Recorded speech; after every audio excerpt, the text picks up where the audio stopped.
Bienvenido a la Fundación para el Desarrollo de la Consciencia. Nuestra misión es elevar los niveles de consciencia en el ser humano. Integramos la sabiduría espiritual con el conocimiento científico.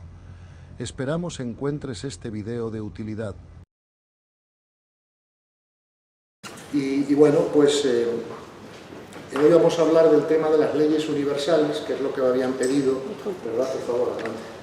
Los asistentes a otras charlas anteriores, y haremos un pequeño resumen de 2 minutos inicial, ¿verdad? Adelante, señoras.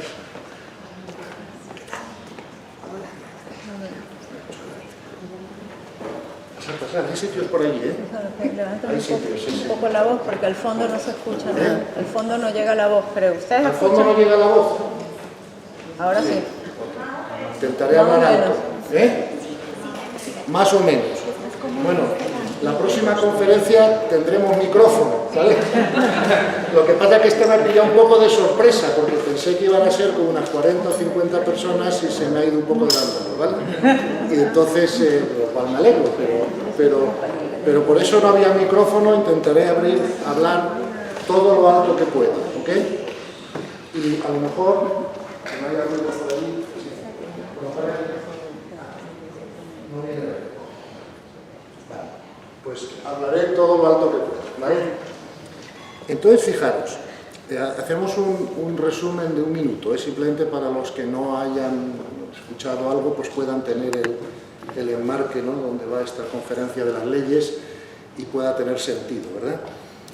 O sea, como sabéis, venimos explicando en el libro, en otras conferencias, en conferencias que nuestra fundación hace por todos lados, el hecho de que desde nuestro punto de vista, ¿verdad?, estamos entrando en lo que se llama una nueva visión de la realidad, un nuevo contexto de la realidad. Creemos que es la segunda vez que pasa en la historia de la humanidad.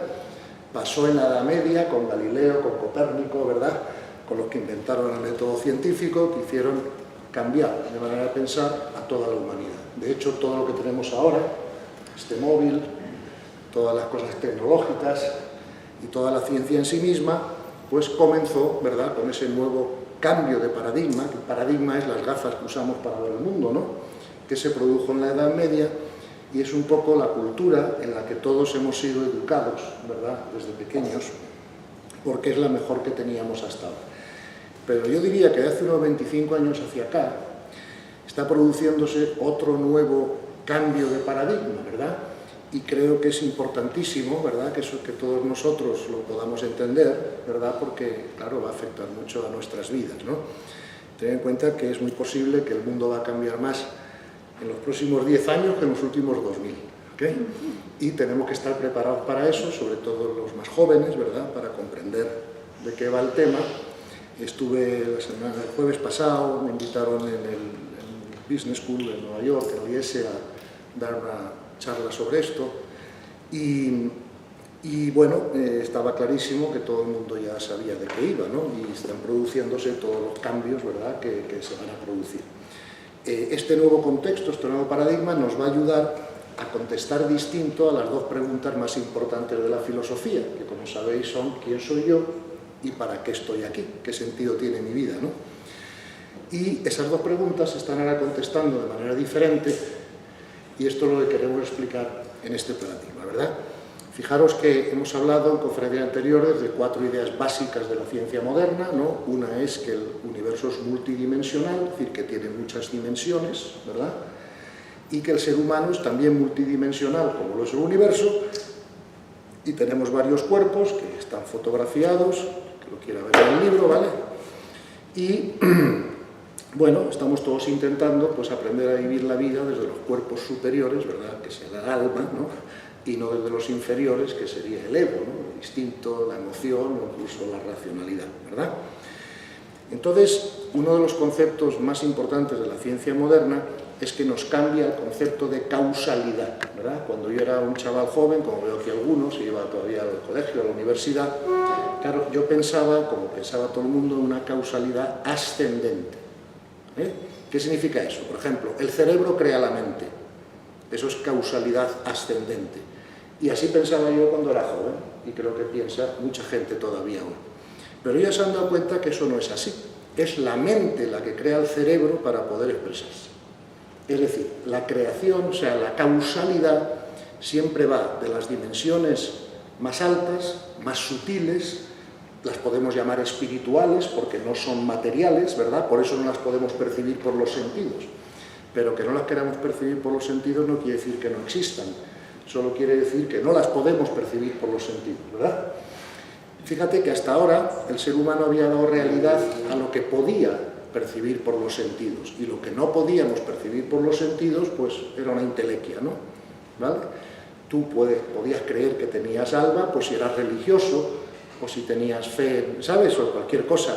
Pero ahora lo está diciendo la ciencia. O sea, yo tengo un libro ahí en la biblioteca que se titula La física del alma, ¿verdad? Escrito por un científico de primer nivel. He estado viendo hace poco un vídeo que os recomiendo a todos. Es parte de una serie que se llama Space Deepest Secrets, ¿ok? Y este vídeo es la temporada 5, el episodio 6, y se titula Es el universo holográfico, ¿no? Y vais a ver como varios premios Nobel de la física y muchos otros físicos están postulando hoy una cosa todavía más exagerada de lo que yo estaba contando, ¿no? Y es que el universo físico es holográfico. Esto coincide con la filosofía perenne de la humanidad. Si os acordáis, los Vedas y los Vedantas decían que la realidad física era ilusión o maya, ¿verdad? Incluso en el Evangelio, ¿verdad? Jesús nos habla de que hasta el último pelo de nuestra cabeza está contado. Nos habla de la añadidura, y nunca yo al menos había podido comprender bien qué significaban esas enseñanzas, ¿no?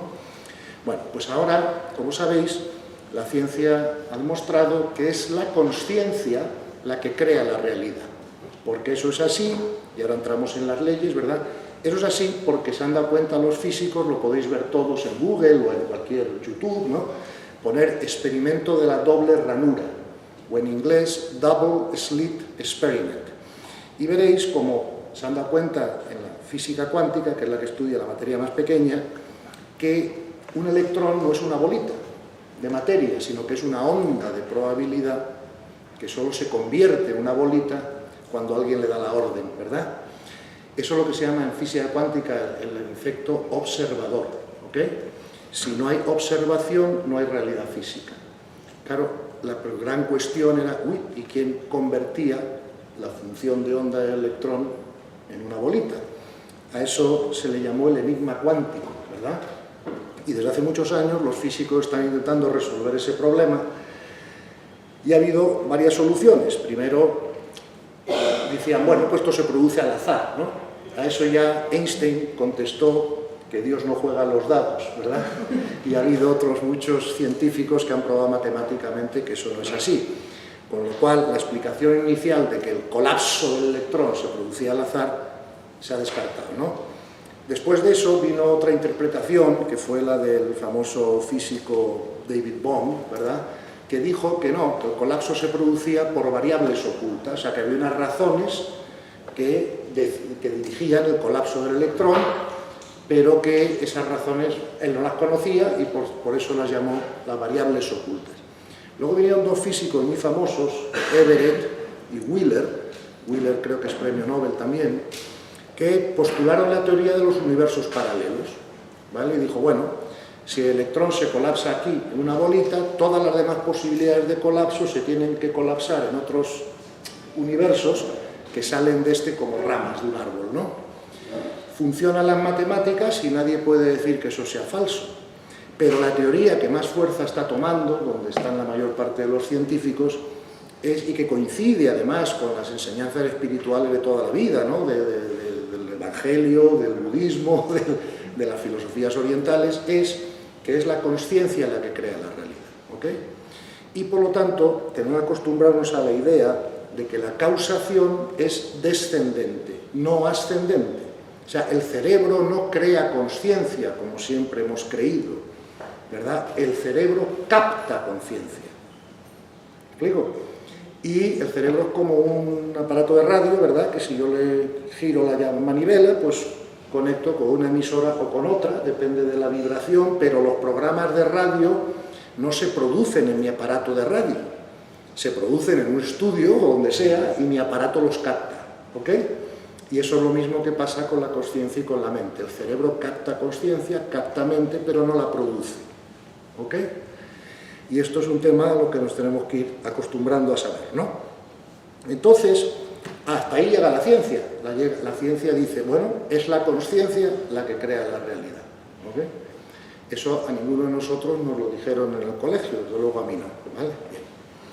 Entonces, ahora viene la metafísica, claro, porque siempre que la física demuestra algo, pues tiene que venir la filosofía o la metafísica a dar una explicación, ¿no? O a interpretarlo, ¿no? Claro, la ciencia no se mete en metafísica. Entonces, los pensadores están diciendo hoy que solo hay una explicación posible, ¿no?, ante todo esto, y es que el mundo material, o sea, el mundo de la materia, el mundo de las cosas físicas, es una escuela de almas. O sea, es decir, si las almas no tuvieran que subir en consciencia, es decir, que purificarse, el mundo físico no existiría porque no tiene otra función, ¿verdad? Daros cuenta que yo, cuando era un hombre joven, siempre pensé que el ser humano era un ser físico, ¿verdad?, con una capacidad de trascendencia. Pero ahora los científicos nos están diciendo lo contrario, que el ser humano es un ser espiritual teniendo una experiencia física de crecimiento, ¿verdad?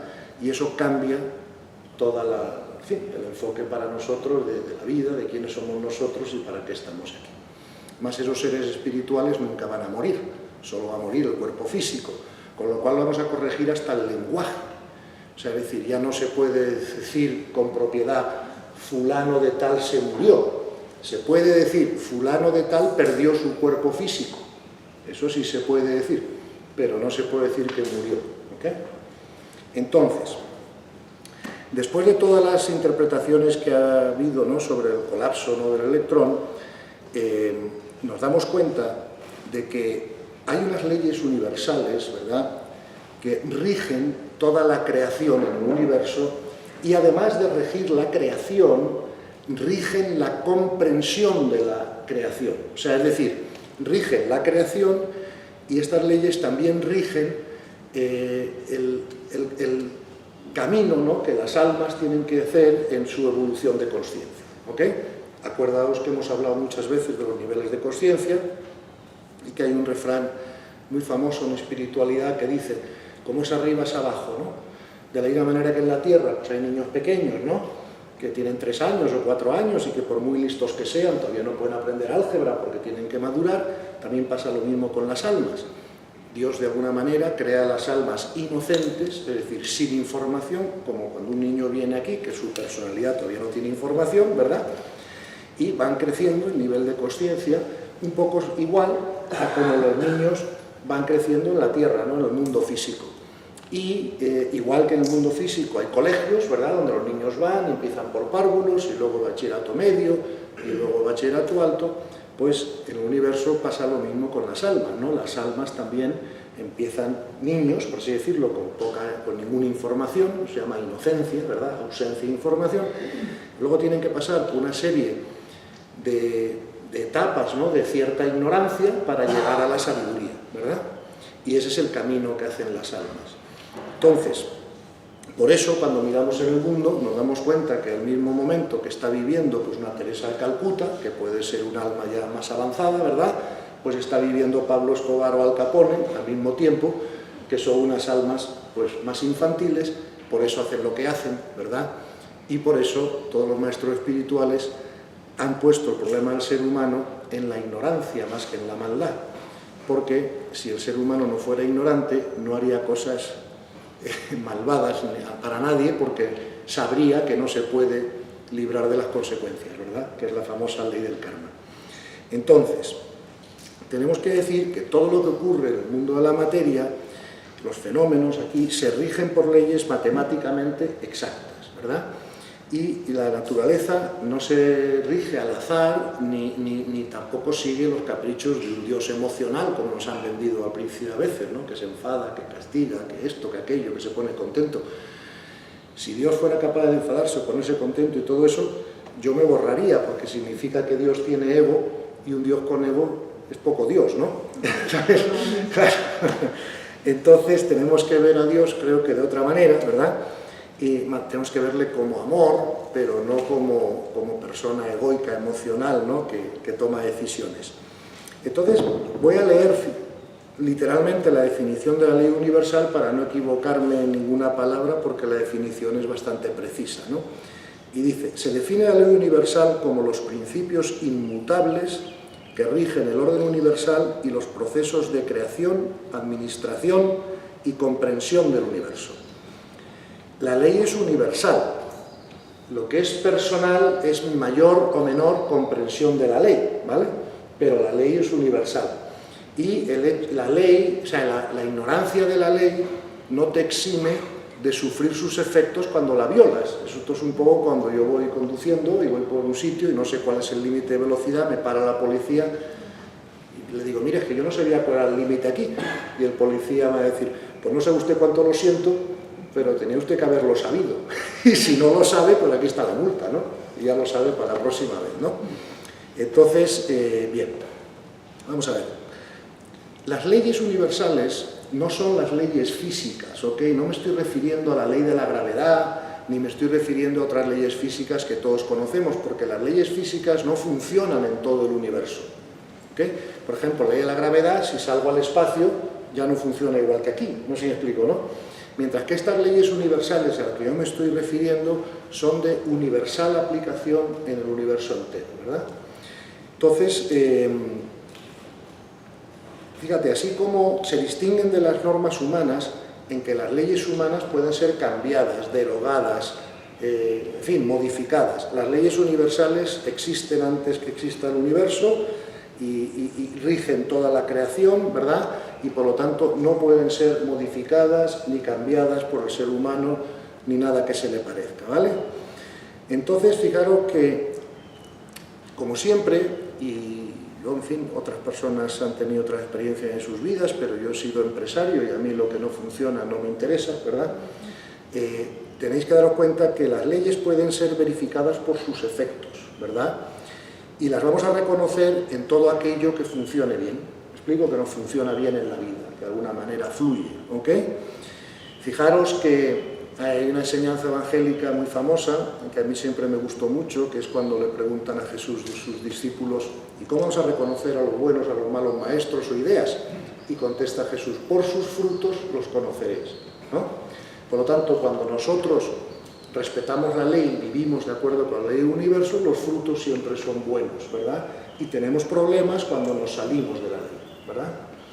Entonces, muchas veces nos salimos de la ley por puro desconocimiento, no porque tengamos una intención de violarla, ¿no? Pero, aunque sea por desconocimiento, cuando nos salimos de la ley, pues vamos a ver los efectos, ¿no? Esto ya los orientales lo han dicho hace mucho tiempo, la famosa ley del karma, entre otras cosas, pero ahora en Occidente ya lo están diciendo los científicos, con lo cual, pues mejor para todos, ¿no? Por lo tanto, la ley de los universales no son creencias, son verificaciones, ¿verdad? Lo podéis verificar en vuestras vidas, y si no sois capaces de verificarlo, pues el tema no funciona para vosotros y ya está, ¿no? Entonces, fijaros que nada en el universo puede ocurrir fuera de la ley, ¿verdad? Si algo ocurre fuera de la ley, el universo se desorganizaría, ¿verdad? Y eso es imposible. Claro, entonces la primera pregunta que os va a surgir a todos, supongo, porque es la primera que me surgió a mí cuando escuché esta información por primera vez, es esta pregunta. Pero bueno, ¿cómo puede estar el asesinato, por ejemplo, dentro de la ley? O la maldad, o la agresividad, o lo que sea, ¿no? Bueno, pues efectivamente, si el asesinato, la agresividad y todo eso no estuviera dentro de la ley, no podría ocurrir. Y por lo tanto tenemos que comprender que no hay otra manera de explicarlo nada más que esta, ¿no? Vamos a ver, la creación está hecha para la evolución de las almas, ¿verdad? Y fijaros que en un asesinato, en un terremoto, en cualquier desgracia natural o humana, ningún alma se muere. Yo no conozco ningún alma que se muera en un accidente de tráfico, ni en un terremoto, ni que le puedan pegar un tiro y matarla, ¿verdad? Solo se muere el cuerpo físico, ¿cierto? Al universo, lo que le ocurra al cuerpo físico no le importa mucho, ¿verdad? Siempre y cuando sea bueno para la evolución del alma, que es el objetivo universal, ¿no? Y es la única explicación posible a toda esta problemática, ¿no? De por qué la ley del universo permite, entre comillas, lo que llamaríamos mal, ¿no? Desde una perspectiva. Bueno, pues porque las almas tienen que pasar por esas situaciones, ¿verdad? Pues para poder evolucionar. ¿Okay? Entonces, nosotros vamos a comprender y verificar las leyes universales mucho mejor si aprendemos a ver las cosas desde el punto de vista del alma, ¿verdad? Imaginaros que nosotros somos un alma que está metida en un traje de buzo. ¿Okay? El traje de buzo es nuestro ego. Hay sitios por aquí, ¿eh? Nuestro cuerpo, nuestra, ¿me entiendes? Emocional, físico y mental. Adelante, adelante. Por allí hay algunos que...